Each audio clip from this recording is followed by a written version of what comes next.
Kita bahas yang pertama ya, yang pertama itu Anda harus paham ya. Ada dua format ya, ada dua format file. Yang pertama apa? Ada format file yang akhirnya apa? Akhirannya adalah titik I, Py, NB ya kan? Ini runningnya di mana? Jupyter Lab gitu ya. Itu satu. Yang kedua, format filenya itu yang kita bahas di awal kuliah kita. Formatnya apa? Formatnya adalah titik .py ya, titik .py. Jadi kalau titik .pynb dia running di Jupyter Lab, tapi kalau titik .py dia runningnya di command prompt atau di console namanya ya. Dia running di command prompt ya. Command prompt atau di console ya. Maka pertama yang Anda harus pahami adalah ada file ya, ada file ya, ada file dengan ekstensi apa? .py ya. Misalnya namanya adalah latihan 11.py ya. Di sini ada latihan 11.py itu ya. Nah, kemudian yang Anda harus pahami, dia disimpan dalam sebuah folder,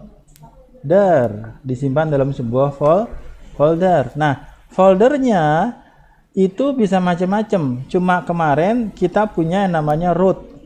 Rootnya apa? Rootnya adalah c.2/user/user. Nanti di sini direktorinya. Nah, yang jadi masalah ketika saya mencontohkan di Linux saya, ketika saya buka terminal di Jupyter Lab-nya, dia langsung masuk ke Anaconda Prom ya. Ke Anaconda Prom, cirinya apa? Cirinya ada base-nya, ya. Ada base-nya kayak gimana, Pak? Ada base-nya seperti ini. Nih, kayak gini nih. Ya. Jadi ini posisi saya di Anaconda Prom. Ketika saya buka Jupyter Lab di sini, saya nggak ada masalah. Saya tinggal pindah-pindah direktorinya. Ternyata ketika Anda buka, kok yang muncul bukan base, tapi hanya C yang biasa. Maka alternatifnya adalah Anda buka Anaconda Prom, ya. Anda buka Anaconda Prom, maka saya minta apa? Running, ya. Running Anaconda Prom, kayak gitu. Anaconda Prom. Nah, ketika dibuka Anaconda Prom, maka posisinya adalah posisi Anda itu adalah base ya. Di sini base. Ini posisi dari virtual environment dari Anaconda-nya. Nanti muncul di situ. Di sini saya punya usernya namanya Julhak. Kemudian saya punya nama apa namanya? Nama host saya adalah Lucky gitu ya. Seperti ini. Nanti Anda beda-beda ya. Nah, kalau di Linux ya, kalau di Windows misalnya C user gitu ya. Nah, di sini adalah kalau di Windows itu namanya apa? C user apa? C underscore backslash user kemudian user. Maka Anda perlu ada tahu dua perintah. Yang pertama namanya cd, yang kedua namanya apa? Dir. Dir itu apa? CD itu apa? CD itu adalah change directory. Gampangnya apa? Pindah directory. Kayak gitu ya, pindah directory. Tadi perintahnya apa? CD spasi, kemudian nama foldernya apa? Misalnya nama foldernya panjang, Pak. Misalnya integ, kemudian kita kasih apa? Tekan apa? Tab ya. Jadi nanti auto completion tuh, gitu ya. Jadi nanti dia masuk tuh. Kalau sudah kita cek, kita apa? Kita dir. Oh, ada tuh Pak. Apa misalnya latihan 11.py. Maka langkah terakhirnya apa? Kita eksekusi. Eksekusinya gimana? Python spasi, kemudian apa? Latihan 11.py. Kita enter. Gitu ya. Kenapa di awal kuliah saya jelaskan seperti ini? Karena ya sebenarnya kita merunningnya seperti ini. Jupyter Lab juga sebenarnya runningnya seperti ini, tapi di handle sama Jupyter Lab-nya. Gitu ya Mbak.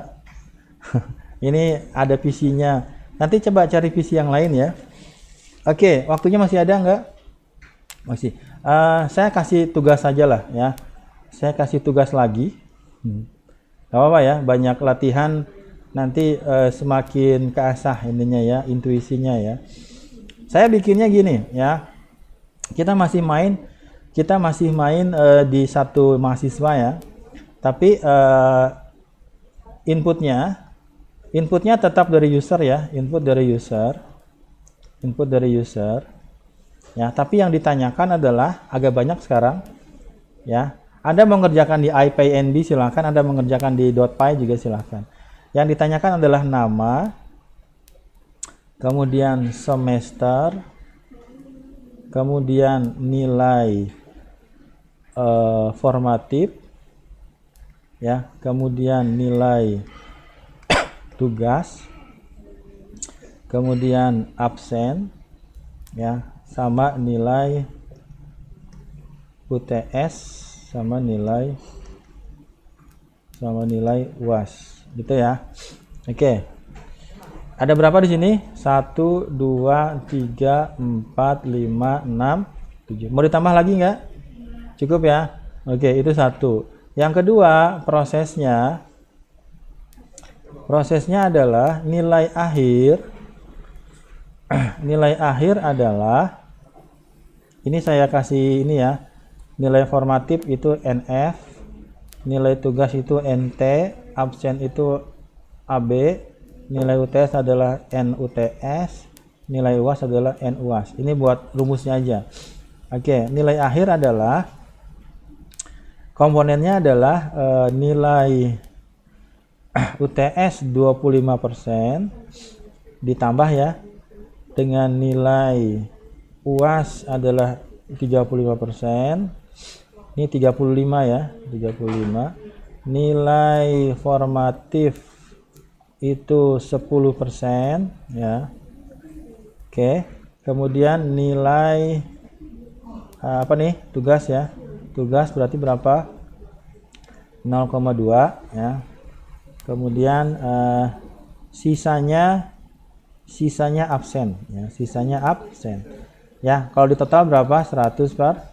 Gitu ya. Oke. Ya. Ya, oke. Nanti outputnya apa?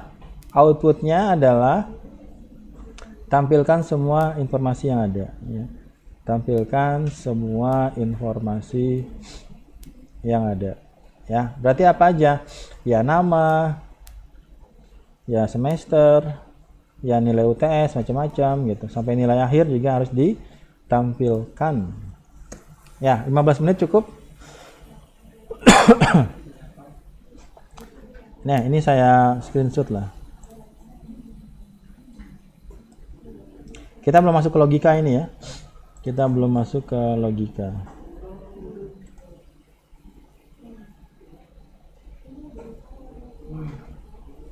Ya, oke, silakan dimulai. Ini prosesnya. Ini baru satu mahasiswa ya. Nanti mungkin minggu depan ya, di Selasa depan kita sudah bisa masuk ke list sama ke dictionary ya. Nanti kita bisa menyimpan lebih dari satu data dari mahasiswanya dalam list atau dalam dictionary. Copy aja yang tadi, kemudian diganti-ganti sama ditambah-tambah gitu ya. Ya, silakan teknologi copy paste-nya digunakan, tinggal di custom ya. Kayak gimana contohnya Pak? Misalnya mana tadi? Ya. Tadi yang saya tanya apa aja? Ya. Jadi Anda tinggal copy di sini. Ya, Anda copy di sini. Kemudian apa aja yang ditanyakan? Yang ditanyakan misalnya nama ya. Habis nama kemudian semester ya. Nanti semester di sini. Ya, nanti inputnya seperti apa? Apakah perlu di casting apa enggak gitu ya, semester. Kemudian ada nilai apa lagi? Ada nilai absensi ya. Absensi. Ya, nanti diteruskan inputnya seperti apa. Kemudian nilai formatif ya. Kalau Anda sudah paham bisa cepat ini ya. Kemudian nilai, ya sebentar lagi Mbak. Ini nilai tugas ya. Ya. Kemudian satu lagi apa? 1, 2, 3, 5 ya. Ada 5 doang kan? 1, 2, 3, 4, 5 ya. Oke, nanti Anda tambahkan di sini apa namanya? Inputnya. Kemudian nanti tambahkan prosesnya. Nah, prosesnya tadi disesuaikan dengan apa namanya? Rumus yang saya berikan tadi ya. Rumus yang saya berikan tadi. Kayaknya jadi tugas saja kali ya. Ya, kayak gini. Ya, oke ya. Itu yang disimpan dalam .py alternatif aja ya. Kalau misalnya Anda mau running di IPyNB silahkan. Ya, oke. Nanti pada akhirnya ini kita simpan dalam database ya. Kita simpan dalam sebuah file, kita simpan dalam sebuah database. Nanti ada relasi, kita simpan dalam sebuah tabel, nanti tabel-tabelnya berelasi gitu ya. Tapi kalau di sini ya masih belum terlalu kompleks lah.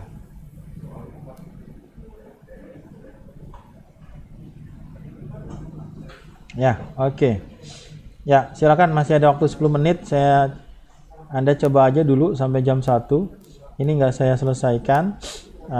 Tapi tadi ya, ini perlu di casting apa enggak? Kalau di casting jadi input apa jadi output gitu ya. Intinya adalah kalau kita mau casting berarti itu kita proses ya, itu kita proses. Tapi kalau misalnya ini kita anggap string aja nggak ada masalah Pak, ya udah kita simpan, kita nggak perlu casting seperti itu.